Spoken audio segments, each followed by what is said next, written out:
Focus on adding value. Don't focus on trying to sell somebody something. Focus on the person, back to the relationship, back to adding value, back to making sure that you're not just trying to sell people. Everybody's transactional. Be relational. Welcome to Old Guys Still Rock. Super grateful you gave us a look or a listen. We specifically developed this podcast for friends or soon-to-be friends who are in the 40-plus category. This podcast is a platform to not only have your voices be heard, but also for others who are going through the same thing and know that they too aren't alone.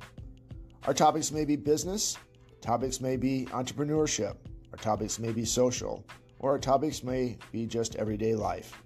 Whatever it is, we hope that you give it a share and leave us a comment.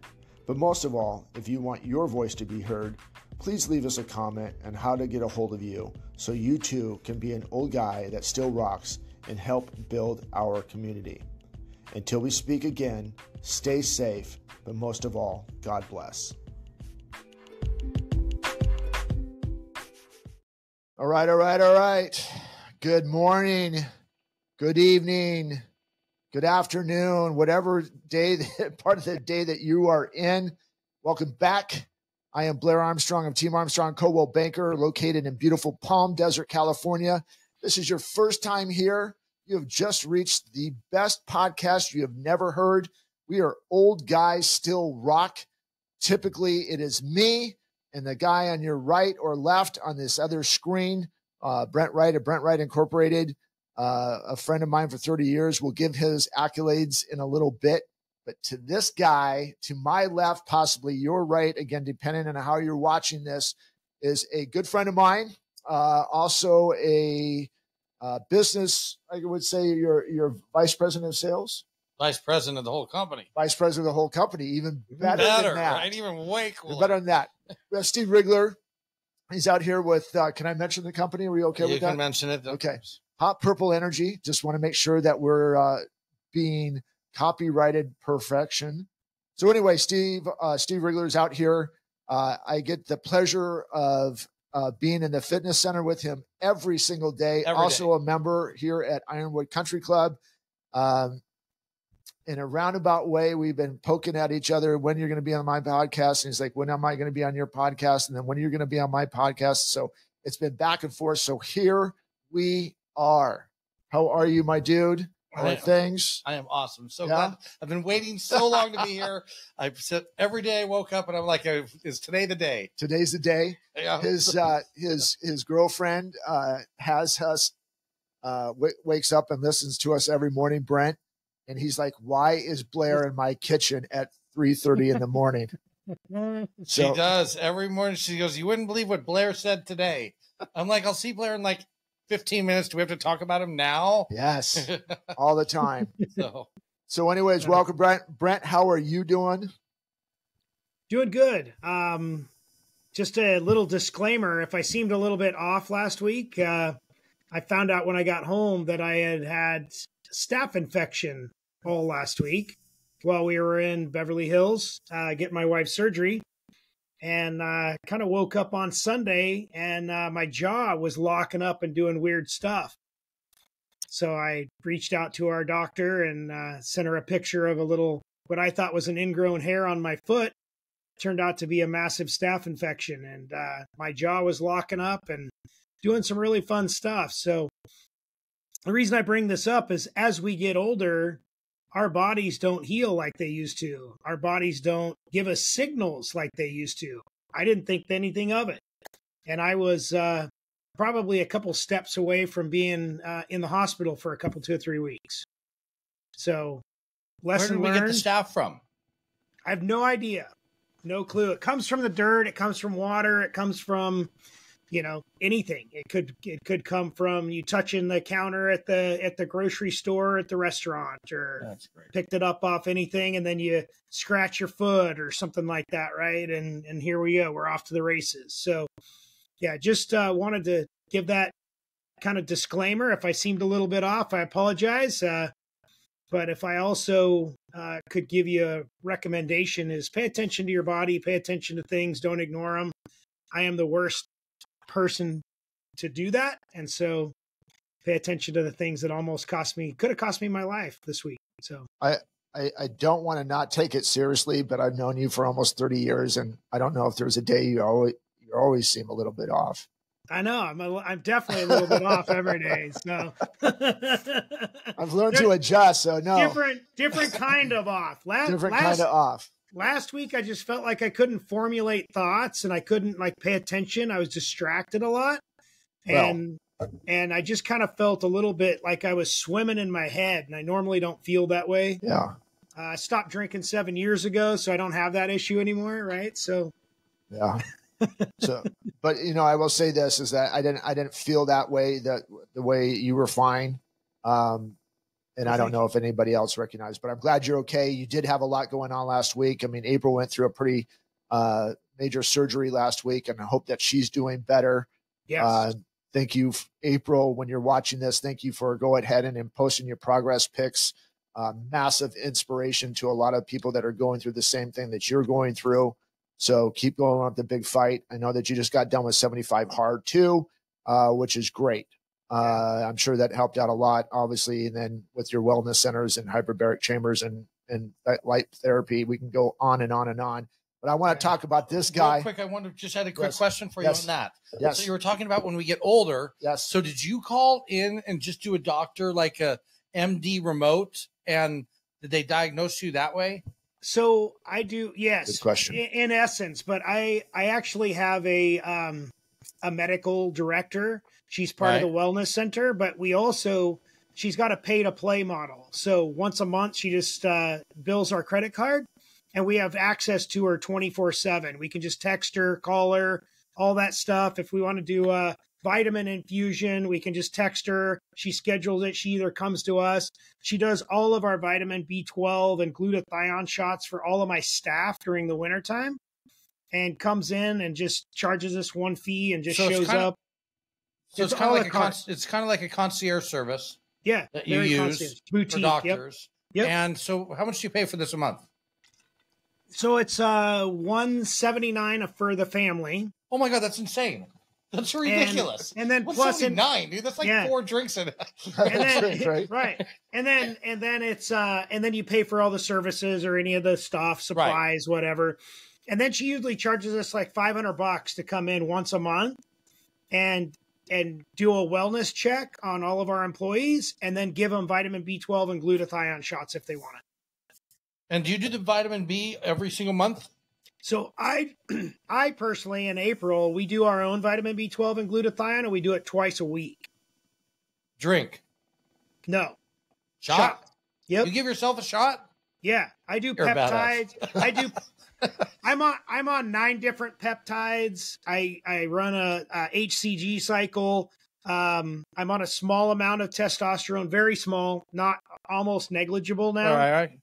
But I'm trying to get completely away from that by doing the peptides and by doing all the things. But I do 9 different peptide shots a week, and I manage my glutathione, my B12. I give shots to the whole family. So, wow. So this sounds like a really cool idea, like to have like your own concierge doctor where you just call. Like I always would go on the website, and they're like, WebMD says you're dying. Yeah. Oh my God, you're dying right now. So I can send you the information. If Blair, you send me his information, I'll send you Dr. Stephanie. She handles all of my friends all across the country. I love it. So how many employees do you guys have? We have 72. 72. There's 5 of us here. So again, send us the information. I think that's a good thing to know, especially for other companies around here. Because for sure. We do have something similar to that, but not to that extent what he's talking about. So out here at Eisenhower Medical, we have 24/7 care. You spend an exorbitant amount of money to have that, but you're basically, if you go into the emergency room, you don't go in the emergency room, you go into a carte blanche room, and there's doctors. Yeah. I mean, it's everything. It's red carpet, kind of typical what you think of Palm Springs, Palm Desert with the amount of money here, but it's a nonprofit hospital. So that's one of the services that they offer. However, it's more of a, I'm going to jokingly say, not against it, because it does cost some money, but it's more compared to what we were thinking about with 24/7, maybe the more peasant level Right. I'm jokingly when I say that, guys. No, so, but I get it. What you're saying. So when you roll into Eisenhower, I feel like you're like, dude, here's a mimosa for you, and sit on down. We got a massage person for you. We're gonna pick you up in a Rolls Royce Phantom for sure. It's gonna be good. Yes. I love that. Send that over. I would love to have an opportunity, like you said. And then I totally took you in a different direction. Right. No, it's a perfect direction. But I love the fact that people can have access to someone where they either call or email and are not obnoxious about it, calling like, oh my God, my elbow's hurting, I need a 911. Right. But who you can call and someone can diagnose. And then obviously she calls in like whatever you needed for your lockjaw or whatever you were about to have. So I'm on doxycycline twice a day. I've got this thing that I got to put in my nose. I've got a cream I have to put on my foot, and it's gone. Like, right. It's like, I still have 3 or 4 days left of the stuff, but it's completely gone. And I didn't have to go to the hospital, and I didn't have to get on IVs. Love that. And the minute you go into the hospital, all of a sudden you walk out with MRSA. Yeah. And your doctor's more of a naturopath doctor too, which correct? I love. It's correct. not more. It's not more of a pharmaceutical doctor. These are things that she can prescribe. So she is a real MD and can prescribe and does, but she takes the natural approaches better. So, like for instance, I'm on. She does my wife's pellet. My wife gets a testosterone pellet every 6 to 12 weeks whenever she needs it, and they adjust that. But she does all of our blood checks. She does all that stuff. I do a blood dump about every 6 or 8 weeks, and she handles that for me. And if she's not in the country or travel, so I've got a not to go too deep into it on the podcast, but I have a high hematocrit. So I've always been diagnosed with high blood pressure. I don't have high blood pressure. I have too thick a blood. So this is why it's important, guys. As you get older, pay attention, be your own advocate. Don't just trust one single opinion. Absolutely get multiple opinions, right? Get everything. Take your own health into your own hands. And no different than I took all my peptides into my hands. I get all my peptides through Dr. Stephanie as well. She's at On Call Advantage in Junction City, Oregon. If you guys want to look it up, but I'll send it to you, Blair. Yeah. Just post a link on it. Post a link on there. Yeah. So she takes care of the Vanderlindens. She takes care of John Wagner. She takes care of a lot of people that have been on this podcast. Okay. She takes care of probably 30 or 40 of my friends. Perfect. And acquaintances. Well, it really kind of coincides with what we're going to talk about today. It's maintaining a championship level, and health is such a major aspect of maintaining that championship level. And so that's our topic today, guys. So obviously episode number 73 today. Can't believe it. We're talking about number 73. Dude, it's just, I keep looking at these numbers. By the way, last week off the charts. Thank you guys. All of those guys who tuned into us are subscribers, first time lookers. We really, really appreciate it. It's one of our best episodes that we've had out there. The weird thing for me is typically we have a heavy promotion. This one, we had a lot of stuff going on right now, and we basically uploaded it and told a couple people, and we had some really, really, really good looks this week. So guys, again, thank you to all our subscribers, and thank you guys for sharing the show. They're out there. It means a lot, and we're gaining some ground, man. And so I'm real excited. As I said, again, I'm real excited to have Steve Rigler in today. Again, our topic today is going to be, how do you maintain a championship? Meaning is, okay, I won this race, or I won this sale, or I won this year. Okay, that's your championship, whatever that is. Maybe it's a relationship wise, maybe it's business wise, whatever it is. How do you maintain that level? Better yet, how do you go ahead and get to another level? How do you win a different level of championship?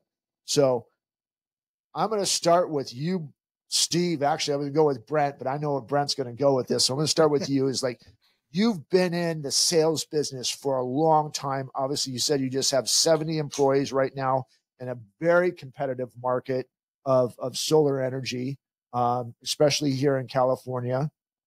You have that. You've also been in some other positions through surf companies, and multiple things like that. What are some of the things that you're doing with all the accolades that you've accomplished over your years? And all of us are basically the same age, 55, 56 years old. So We're just babies. Wow, right? Old guys rule, man. Old guys still rock. Right, totally. So anyway, what are some of the things that you are doing that maybe you've learned, or you actually even some of the losses that you've had that you can go ahead and like, okay, guys, I know that you're struggling here, but this is what we need to do. So a couple things was when I was a specialist on the floor of the stock exchange, I was running a whole high school soccer program at the same high school where I graduated from. And it was a very competitive program, and we were really good, and we made the playoffs all 15 years, and we were extremely competitive in the LA area. And when you would lose, you and I spoke about this one time beforehand, when kids would graduate, everyone had said, and the newspapers and the local TV would come to me in Pasadena and say, oh, you got to rebuild your program. I'm like, no, we don't rebuild. You're always funneling from the bottom up, right? And we're reloading, right? Mm-hmm. And that was the big thing. I said, no, we don't rebuild, we reload. And so that kind of thing, and then owning a Quicksilver board rider store, you were always having to compete and make sure you had your sales and all this stuff. And then you get into this business where it's a really competitive industry, absolutely, with a lot of people who don't know what the hell they're doing, right? And so you have to show your difference. And so it all came down to how you treat human beings. Yeah. Honestly, when you, with young kids, and if you treat them with respect, everybody seems to work harder for you. Yeah. When I had our Quicksilver store and all of our employees, they always seem to work harder if you showed them the respect and you listened to them. And then to where we are now with our industry here in the solar industry in the United States, in the state of California, in the Coachella Valley, which is such a crazy market because it's sunny here all the time. And so there's shit going on. And so we realized that when you are going and you're building a company and you're trying to keep that level of success and not have it slow down, when you listen, you're never going to be able to, I always said, there's always room for improvement. You're never going to tap out. Right. You're never going to be, I've reached the mountaintop here. Right. Ever. And anybody who stops trying to reach that pinnacle is going to fall off the other side and you are done. Yeah. You always have to try to, if it's when you rebuild and when you reload and when you do that, it comes from different places that you may not even see. And what I mean when I say that is sometimes you'll be like, okay, I feel that we've completely cornered this market. Right. And then all of a sudden another market opens up and you say, well, how did this market open up? What did we do to get that? And I found that by letting, and this sounds really weird, by letting the vibes in the world come to you and listening instead of talking, a lot of good shit happens. Right. More people who talk. Right. I always said, you don't want to be when we're sitting around a conference room and a table. I don't want to be the smartest one at that table. Right. If I'm the smartest one at the table, we're in a world of shit. Yeah, right? exactly. So you want to be able to. And so I think I kind of went around a long circle on this one. Right. Treating people right, listening, always making sure that you know you will never, ever, ever listen to Kobe Bryant. Yeah. One of the hardest working guys ever in sports. Never was going to be at the pinnacle. He said there was always room for improvement. Job not done, right? Totally. Job not done. So, Brent, it sounds like a lot of times that we talked about this over the course of 73 episodes now. Yeah. Is it's always having that, what are we doing? Chasing perfection and settling on excellence is basically what Steve said on there. We've talked about this all the time. You with multiple companies, and usually I give you a pretty big introduction on those, but the guys that are turning in the first time, Brent wears many different hats all at the same time. So again, body shops to detail shops, to, as you said, you heard he has a wellness center now, payroll companies. He's an owner of multiple properties. He manages those as a property management. So again, many different hats. What that takes is he's not just running it by himself, though. He has a lot of integral parts. Just like Steve said, 70 employees, Quicksilver, floor of the stock exchange. There's a lot of people involved in there to help you win those championships. So what are some of the things that you're doing, Brent, over the last course of 30 years that I've known you? And obviously that started way before then. How are you surrounding yourself with people to keep maintaining that championship level? And again, me knowing you, Steve not knowing you, and a lot of other people not knowing you, how are you maintaining it? Like, okay, this championship was won. Now I need to win this one. I need to get number 4, 5, 6, 8, 9, 10 championships. So I'm going to go back to several other episodes on some of the things that we've talked about. One of my mentors that I talked about sitting on the park bench with him out in front of his business gave me this key: only advertise when you're busy. And so you're going to keep advertising all the time, because you advertise, it keeps you busy. And then you advertise more, it keeps you busy. You advertise more, it keeps you busy, right? And so that's how you maintain a winning culture, is just like Steve said, you pull people to the top of the mountain. We talked about that in about 3 episodes ago, right? And so as you feel like you're winning, instead of falling over the other side, pull the other one up, right? And then so you're always, like he said, you're never at the pinnacle, because you're always trying to reach for another pinnacle, another win, pull somebody else up. It's funny, in one of my coaching sessions this morning and talking about this, this gentleman is coaching. I've been coaching him for about 6 or 7 months. He's now building out his sales process. So now he's, instead of being an army of 1, now he's an army of 2. He's got a new employee, right? And he's been having an employee for about 3 or 4 months. And now he's getting ready to hire a second employee and then get his business switched over from an LLC to an S Corp. And so we're talking about all these things. He said, what is the key to building a strong sales team? And what is the key to being a better salesperson? And I said, it's a lot simpler than what you think. And you'll probably agree with this, because you both are in sales, is to don't focus on selling, focus on adding value. Don't focus on trying to sell somebody something. Focus on the person, back to the relationship, back to adding value, back to making sure that you're not just trying to sell people. Everybody's transactional. Be relational. And that's how you continue and maintain a winning culture, is always having another one in the pipeline, having another relationship in the pipeline, not another transaction in the pipeline. Transactions are easy. Mm-hmm. Relationships are tough. So in your business, Blair, you don't want to sell a person one house. Mm-hmm. You want to sell them a house, and then you want to sell their kids a house, and then you want to sell the house when they transition into the next phase of life or downsize. And the only way to do that is to keep building and to keep growing. Yeah, I think you're spot on with this, and there's a lot of things that you guys just said in here. Of obviously building relationships is a big thing. I mean, Brent, you just triggered something in my mind. It's also being a resource, right? All of us are connectors one way or another.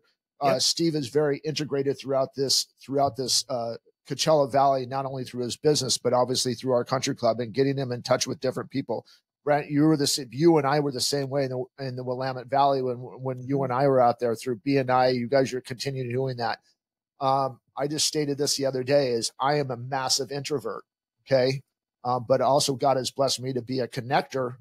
So I have to find ways. I have to force my way. I have to force myself out of my comfort zone, which is sitting at home watching TV all day and connecting people of different things. And that's because in my world of real estate, you're exactly right. It's not transactional. It's being a resource. To a point when I'm like, oh, well, I need this person. Well, I've got a guy. And then somebody else like, well, I need this guy too. And I'm like, I got a guy. And then I'm like, I need somebody to help me with the windows. And I go, wait, you got a guy. Yeah, because I'm the resource, right? And that's what keeps coming back to this. And when I'm coaching David, who's been on here before, up and coming agent at 28 years old, I'm like, don't worry about selling the house. Worry about what type of resource you're going to be, not only during the process, but after the process, because it does not end at the end of those. And those are some of the things that it has helped Steve get to where he's at, to help to get Hot Purple Energy to where they're at today, continuing to grow, especially with you. And I think that is what a major key is. Yes, relationships are important. Everybody knows that. Shaking hands and kissing babies, which we always talk about doing that, but it's being that resource for somebody, to knowing that, hey, no matter what, even if I'm not buying a house or if I'm not buying solar panels or I'm not doing something that's, I'm a resource. You just brought us out to the new hamburger joint that was burned by one company for so long. Right, one guy owned it for so long, and you brought us out there, connected us, had a great time with that. So I was going to say, real interesting what you said. I heard you use the word process. The three things that I've always seen that works with, and again, I don't know everything. I just kind of learn and stumble, and we're like, oh my God, I screwed this shit up really bad, stuff up really bad. People, process, and product. Yeah.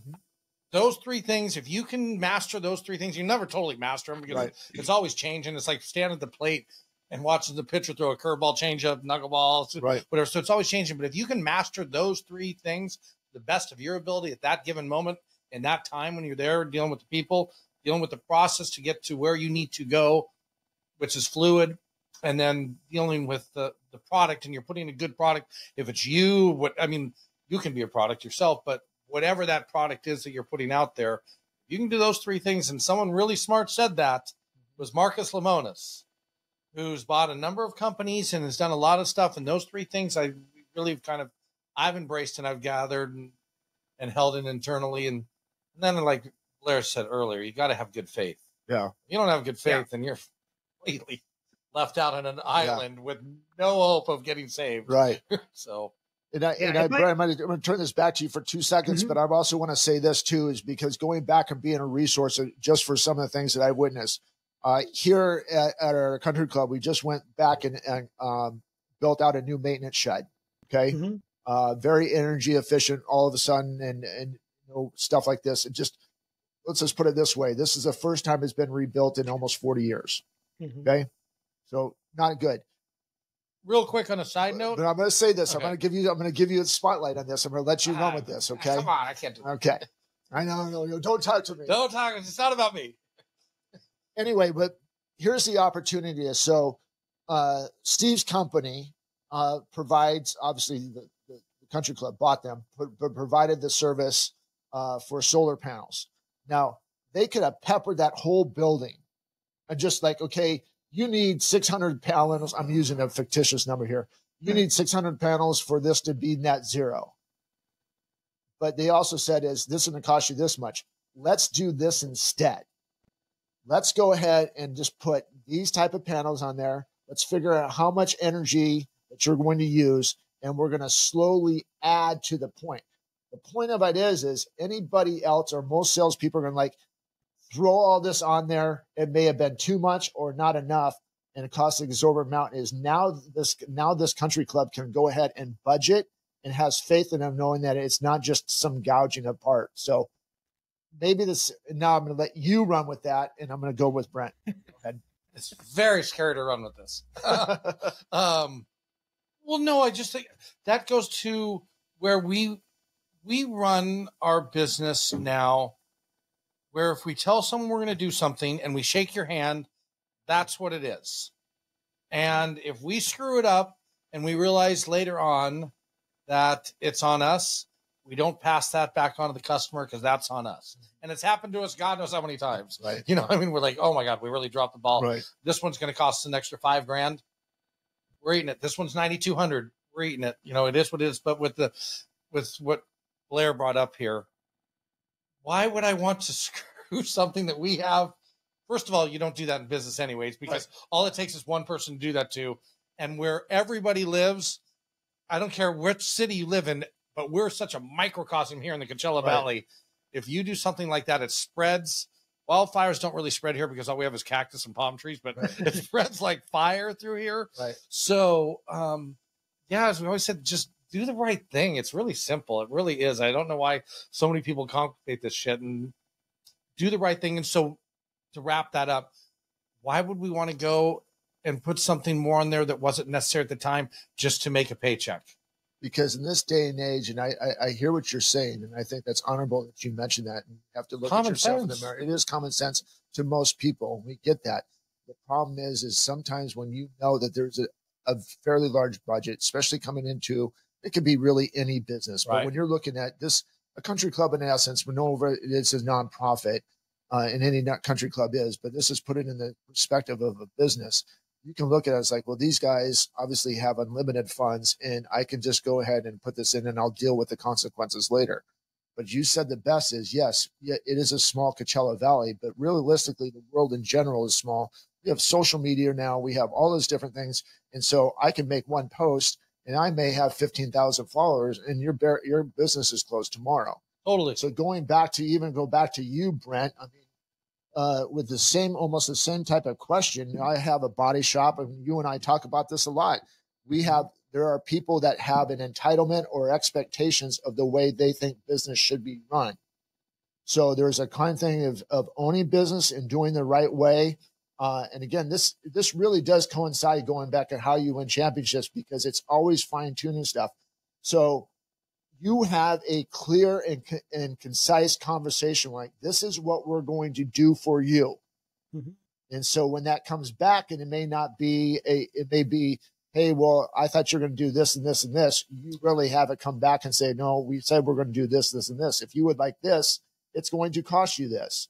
Or if you mess up, you do some things. So what are some of the things that you're doing to keep your reputation where it is and constantly growing? And when things go sideways, which happens in your world, how do you correct those? So there is an art to the reverse sale, is what I call it. So not everybody's a good fit for our systems and our processes. Not everybody's a good fit for our positioning, our products. And letting somebody know that they're not a good fit, but here's a couple of other people that might be able to help you. Adds and builds character in our industry and adds and builds trust in our industry, as well as our direct business. We tell people, you know what, you're not a good fit for us. And that makes them want to actually do business with us, at least if not in that situation, at least in the future. We get more referrals from people that we've never done business with, actually, because we told them they weren't a good fit and go here. This person's a better fit for you, right? And then same thing with the only putting on what somebody needs. So yes, on every brake job, I would love to put all brand new parts from front to back and charge them $1,900. But that's not really what they need, right? Their budget is $400 or $500 and they just need front brake pads. And a conversation needs to be had with every prospect or every opportunity to make sure that you're fulfilling not only their budgetary constraints, but their emotional constraints too. Because sometimes it isn't about budget. Sometimes I got a customer with unlimited budget. Keep my credit card on hand. You guys can charge up to $100,000 on it. I trust you. Go ahead. No big deal. But every time we do something, I always forward him the invoice. And he's like, stop forwarding me this stuff. I don't want to see it. I'm like, nope, I'm going to forward it to you every time. I want to have transactional clarity in everything that we do. I want that trust to still be there every single time. And it's a difference. And Steve, I'm going to expand on your 3 and turn it to 7 for you. Ray, I knew I wasn't cool enough. Of course, so you were. You were close. You were close, but that's 4 off. That's not close. Yeah, it's in golf and baseball, you're a winner, right? So 300, 3 for 10 is making $15 million a year for sure.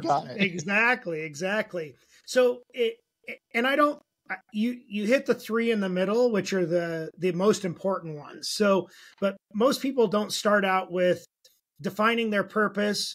They don't position their products, and then it's people, and then it's process, and then that drives profits and then positive cash flow. So you probably interact or use all the other ones, but the 3 main ones that you talked about were people, process, right? And positioning. So he said he was good. I said, man, I was spot on. It is the pieces in the middle are the most important parts, right? And so, but I think where most people miss it is that they don't define or present their purpose. I'm not just selling solar.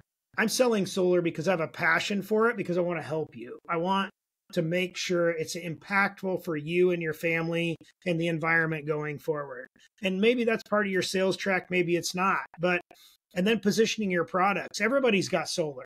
What's different with ours, right? And so, those are the important, and then people, process, profits, and positive cash flow. So I just figured I would add to that, because I think that the 7 pieces really make up the holistic approach to it.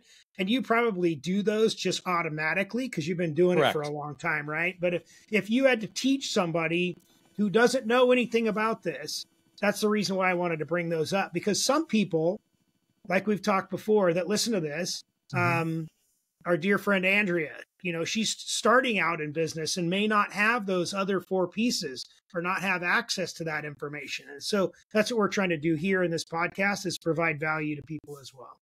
Well, I think too, 1 second, so I'm sorry about that. 1 second too is, even though that you may know that, there's a very good opportunity, especially if you've been in many years of sales or many years of business whatsoever, or relationships, that you forgot those missing pieces, right? For sure. So it's like, okay, yeah, that just set a trigger. I forgot about this one. I forgot about that one. You're right. That's what I've been missing. I can't figure out what has been going on lately, that I can't figure out why I can't get from point A to point B all of a sudden. Even though that I won 5 or 6 championships, right now I'm in this drought, a Boston Red Sox drought before they won theirs, right? Couldn't figure out what was going on. It could be the curse or whatever. The Yankees. It was the Yankees. The Yankees had a lot to do with it. The Yankees for that for many years. But that's the thing, is like, okay, I've won one. I've done this. Maybe this is the episode that you guys are watching. You guys are struggling. Again, it could be relationship wise. It could be business wise, whatever it would be, which realistically is a relationship wise. But maybe you go back and like, that's the piece that I'm missing. I've got to go back and I've got to find that. Maybe it's being a book. Maybe it's asking some deeper questions to either Brent, Steve, or I. I'm like, hey, how did you do this? This is where I am like, I know this part, but it doesn't seem to be working anymore. So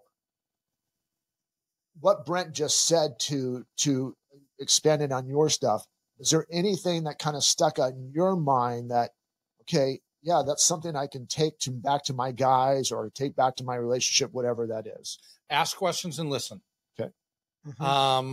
You will never know. When you talk to us about selling, I don't really look at us as selling solar. I really don't. I provide a product. I give you the parameters on what we can do for you. I've hopefully answered your questions. And if it works for you, great. If it doesn't, good. But you learn so much about everything. Forget just solar. You were talking relationship. I'm learning this too. This is the first time that I'm going to be getting into a marriage. Listening. Crazy thought, right? Like listening. So much can go on just by that. And in everything that we do, kind of to bring this full circle on what our topic was here today, because you're never going to be able to answer or figure anything out if you don't listen to what the problem is. Right. And so with your customer, with your life or whatever. Yeah. What I always say, the first thing is, when someone would walk into our quick silver stores, what are you looking for today? Not, hey, I've got a sale on this and this. When we walk in and someone comes into us, what are you looking to accomplish with this solar that you're planning to do? What are you looking to do? So listening. That's the biggest thing that I've learned. And I still do that because I love to chat. And sometimes I found myself, I'm like, Steve, shut the... And just listen. Over talking, right? Over talking is the worst thing in the world, right? And I think that's another segment to it. And I know Brent probably touched on this, and Steve can expand on this as well. One of the things that you both said some stuff to me on here, and I haven't really said, but we have to, when we're sitting down with people, are we a fit? Brent said that. I am not going to, my personalities, my beliefs, and sometimes may not be in the same common thread at this time of life, may not be in the same common thread. I may not be your guy. May not align. It just may not align. Thank you.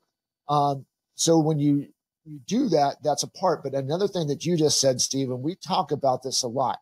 We sit down with people, we're evaluating, okay, this is what we're thinking is your house will, that's what the market value is for this right now. What are your thoughts? And they give us a feedback of their stuff. one thing that we take a step further, if it's not aligning with what we're bringing into the table with price or the way that we're going to market, where did you get that? Or how did you come up with that? Are they realistic? Or like, who told you? Like, well, someone told me that. Well, who told you that? Right. And where did they come from? Well, so you have to, like, it's not just coming in there and being the expert. What you said is, let's talk, give them the information. We also need to get feedback from them because maybe they have a different idea or fed some different information that wasn't correct. And so you have to figure that out and do a couple different things. As you said, a relationship is to ask questions, listen, which was very hard for me for a long time. That's why it took so long to get married a second time. Brent is that person way too. Yeah, man, you finally got it right because she's a rock star. She is a rock star. She is a rock star. Brent got married later in life. He was very independent, like me, like you. I'm 56. This will be my first. It takes a little bit, especially you kind of have, and typically you met in it. But look, we talked about this last week of being alpha. There's parts of April that is alpha. There's parts of Brent that is alpha. There's parts of Steve that are alpha. There's parts of Lori that's alpha. There's parts of Chrissy that's alpha, and obviously me. And how you coincide those alpha personalities, and that's what attracts each other too. And we're talking about relationships wise, but also championships and relationships. How you adjust those relationships, or the way that you listen, or the way that you talk. It is a constant refining of who you are to go ahead and win that championship. Maybe it's just for the day, and maybe it's for the year. So, Brent, anything on that with you? Well, it goes back to sales 101. It's the art of the close. In business, in relationships, in marriage, it's knowing when to shut up. That is the art of the close, right? You can say so much by not saying something. And that's the tough part with salespeople. That's the tough part with alphas. We always want to interject. We always want to prove out our thesis. Everything. I don't know about you, Steve, but I feel like we're similarly aligned personality. My natural reaction is to go into repair mode and start helping and fixing and connecting, right? So no different than I'm like, yeah, I can connect you with Dr. Stephanie, right? And we talked about that. The first 10 minutes of this podcast was the opportunity to repair and connect and all those things. And it's tough. It's a tough deal. The best thing that I've ever learned in marriage it goes back to Kenny Rogers. Kenny Rogers, the singer? Kenny Rogers, the singer? Okay. Kenny Rogers, the singer. Not the baseball player. Know when to hold them, know when to fold them, know when to walk away, know when to run. Never count your wins at the table. Mm-hmm. Sorry, go on. You walk away and count your wins because you don't want to see anybody to see you gloating about the win, right? So. It's also about setting expectations. Yeah. True. I mean, that's kind of in everything you do. So how we started this podcast was talking about, and I talked about soccer teams that I coached. So I had a team that went 25-0. There was no possible way when I'm reloading that my expectations for this team the next year is going to go 25-0. So setting expectations there. In business, setting expectations. Every time that you sit down with someone, what are you expecting out of this when you're sitting with this person? Mm-hmm. And like you said earlier, I can't tell you how many times I tell people you're not a good fit for us. Yeah. And like you said, that makes you want them more, but it doesn't matter. That makes them want you more and everything. Mm-hmm. I was dating. Tell a girl that you're not into her. She's like, "Oh my God, I'm all into you." Yeah. Right? I mean, that's a natural human instinct too. When someone says, mm-hmm. I don't want this or you, then you go, well, why? And I can fix that and make you want it. So I thought that was really good because we do that a lot at this stage in our life. I think on a personal level, on this stage in business, you don't have to work with assholes. Yeah. I mean, I don't need. You really don't. I mean, hopefully you don't. You've gotten to that where you are. You don't have to work with difficult people. I think that's what we just went through that with our team. You know, we came to a conclusion that one of our team members wasn't a good fit anymore. We were going one direction. That person didn't feel like that was the same direction that they wanted to go in their life. That's fine. And you have to cut bait. And it's nothing against the person, but sometimes when you tell, and you said something, we laid the groundwork. This is our expectations. And thinking like, really trying to deter this person. We don't think at the time, I don't know if this is actually going to be the best fit for you. I didn't say that, but I'm laying the groundwork. This is where we're going. If you want to come on here, this is what we have to do. And then they kept pursuing and kept pursuing. Yes, we want to be a part of that. But what happens when you say that sometimes, and it's hard to say, regardless of what their pursuit is of wanting to be on that championship team, everybody probably at one time wanted to be on the Chicago Bulls, right? Everybody at one time wanted to probably be a Golden State Warrior. Not the Chicago White Sox. Not the Chicago White Sox. But, you know, there's people will look at it. It's like, I want to be with this company or I want to be in this relationship. When they feel like they're getting rejected, that means they want it more. And it's really hard when you are in the mindset or you've set the standard to win the championships. It's like, well, I can change them. I can cultivate that. You can't. You can't. So, you know, in your gut, and again, I'm speaking of experience right now when I'm talking to you about this because we just went through this. When your gut's telling you it's not a fit, take the L either way. Run away. We didn't take the L. We put a lot of time and effort into it. It didn't work. Did it set us back? No. But did it delay a championship? Probably not. But we wasted some people's time at the end. You know what's interesting? You said that though, but you're a pretty caring person. You and I have known each other a long time, and I'm not sitting here stroking you right now, but you and I'm very similar to you. Want to try to get the best out of everybody. You're like, I don't want to cut. You know, I'm the conductor of this train, and they're in the back of the train. I'm going to have to let something go, but sometimes you're going to just hold on as long as possible because you're looking for the best in everybody. You're looking to also look at it's not a failure for you if they don't do well. Am I looking at and taking it personally like, wow, I failed this too? But I think you're right. Sometimes you just have to be like, when you're trying to, again, circle back to what this whole topic is, when you are trying to build this whole juggernaut thing that we're living in life and whatever we're doing, sometimes you have to make tough decisions that aren't easy. And I always found out in the long run, it's like when you broke up with this girl and you're like, oh my God, I'm never going to find someone as hot as she is again. Right? Everything works out. It worked out for a reason. In business, I had to let someone go. It's always ended up working out for me. I've never come back and gone, oh wow, this one I'd like a redo on it. Honestly, I feel like I'm like 40 for 40, and I don't even know if that's the number. Right. Could be more, but it's hard when you have that. Not get the violin out, but when you have that compassion, you have that caring, you have that want to make sure everybody's okay, and it's hard to do. Yeah. And the problem is when it's that hard, we usually take a lot longer to do it than it should have been done. It's the worst. Totally. I think that's a big thing. It's like, okay, Brent, you've won a lot of championships. We're about to win a championship we've been chasing for a long time here at Team Armstrong. We're happy for that. And then, Hot Purple Energy is kind of the same way. I'm sure that guys are watching this with your company or whatever profession you're in. Hopefully you've had a great year and you're about to win a championship that you didn't think that you can win. But I think that is a big thing. And sometimes is you can't cultivate something that's not there. Totally.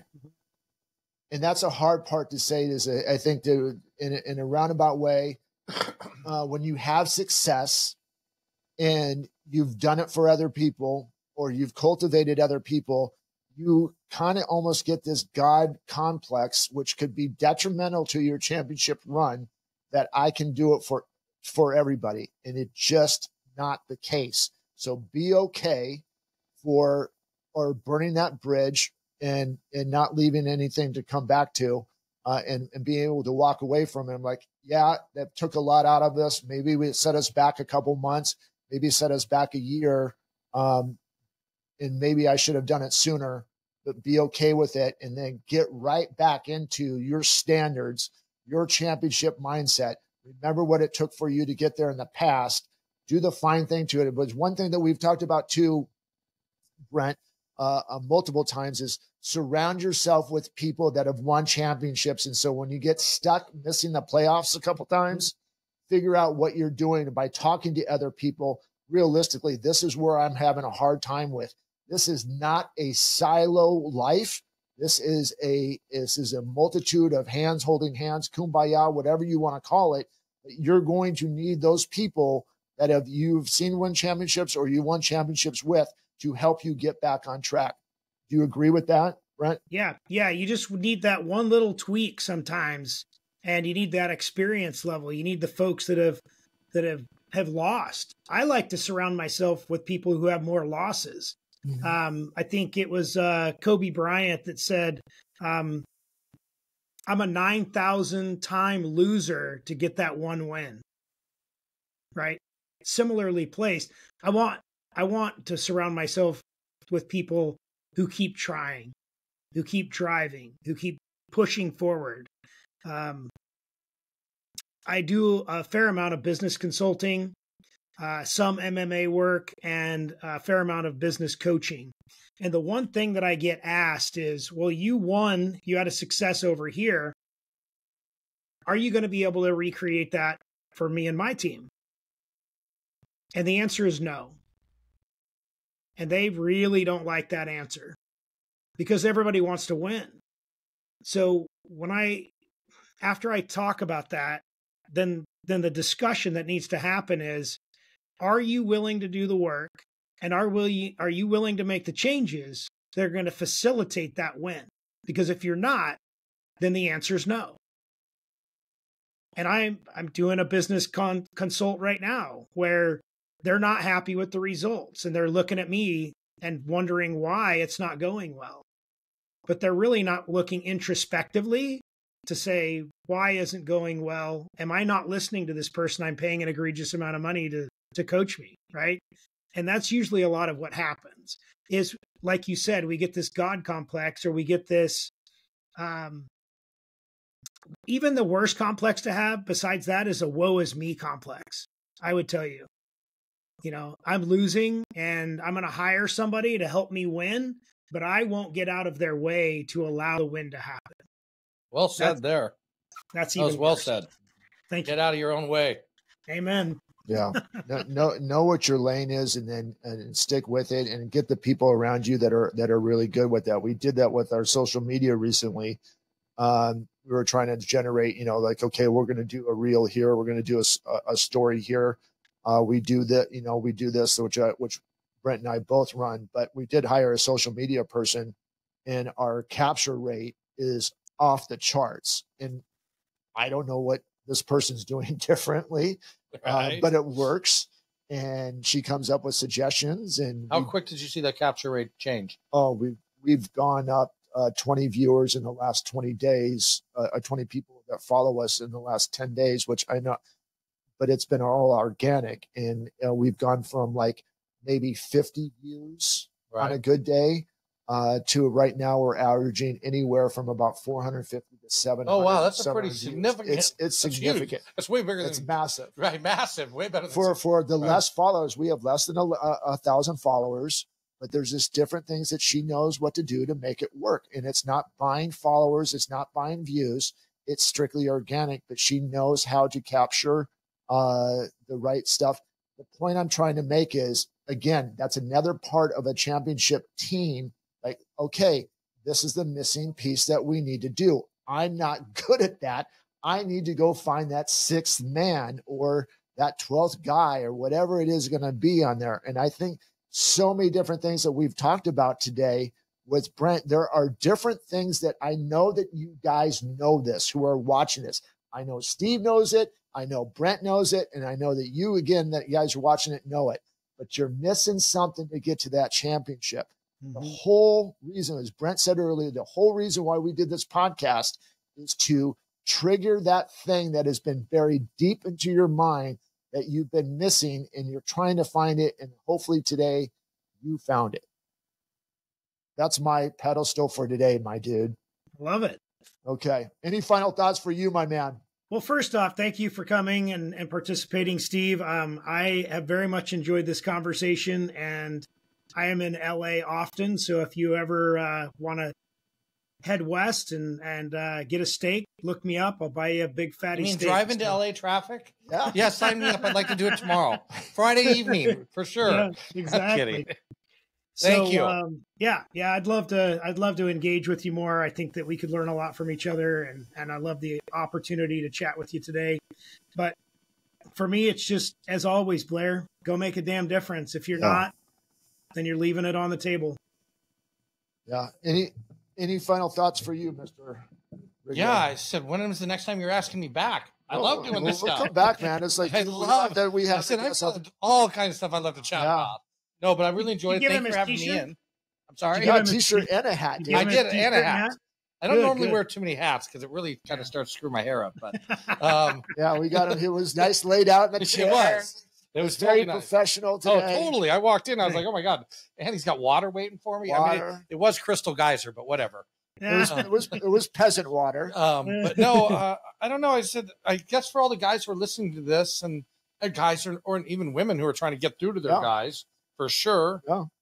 I don't know. I always come back to just saying, if you treat people right and do the right thing, that is the foundation to make sure everything in your life works out.